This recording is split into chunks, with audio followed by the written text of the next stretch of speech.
A man is traveling in a carriage. He's asleep and the coachman is traveling with him.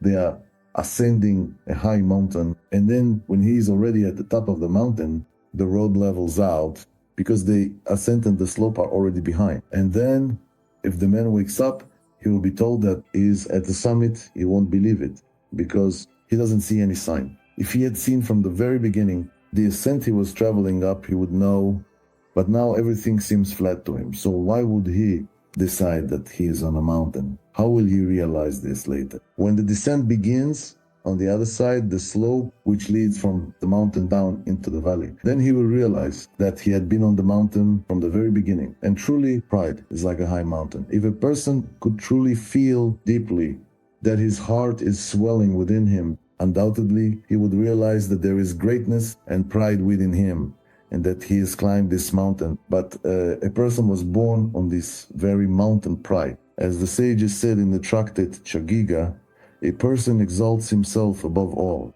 That is why it seems to him that he has no pride at all, and that he is not on the mountain at all. But how can this be recognized? Only if he completely descends from the mountain to the foot into the very valley, if he trains himself in humility and modesty, both in his heart and in his actions, and most importantly in the heart, then the truth will be revealed to him. Because truly, the one to whom the Almighty has opened the eyes of understanding, he always sees his own lowliness, and he is always ashamed of himself. All the more so when he contemplates the greatness of the Creator of all that exists. Blessed is he, and blessed is his name. And from shame before him, he is as nothing completely, without remainder. It is only because of the serpent's defilement, which blinds a person's eyes and prevents him from seeing the truth, that the person is born into this impurity as a consequence of the sin of Adam, the first man.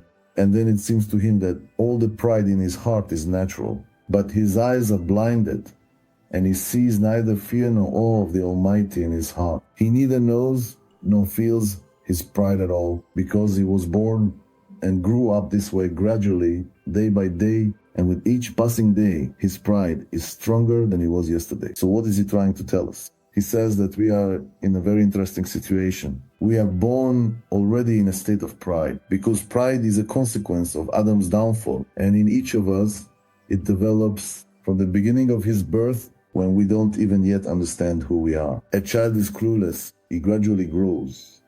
And with each day, gradually, step by step, he acquires more and more pride, more and more and more. And it all starts with the feeling that everyone owes him. Mom and dad owe him, in fact, because they gave birth to him, because he lives with them. Because that's how they raise him from childhood. That's how the world works parents take care of their children. So little by little, they owe him. But this happens so gradually that he doesn't even notice it himself. Then he acquires all sorts of other qualities when he wants to stand out among his peers, his friends, boys and girls, school. Some are not at school, but out on the street. Some through their talents, some through music, some through sports, some through drawing, some through various sciences. Unnoticeably, day by day, this quality is acquired by a person. But when he already becomes an adult, he doesn't think at all, and doesn't realize that he has actually been completely formed from the very beginning of his birth to this point where he has become a mature person, that he's in pride, he's already on the mountain. It's as if he has just woken up there.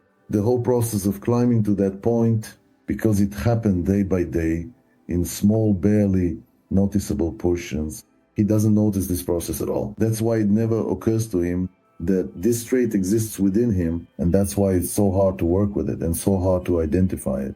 And in order to identify it, you have to be honest with yourself, very honest, because pride hides behind such nuances and subtleties that it is very difficult for a person to truly call themselves proud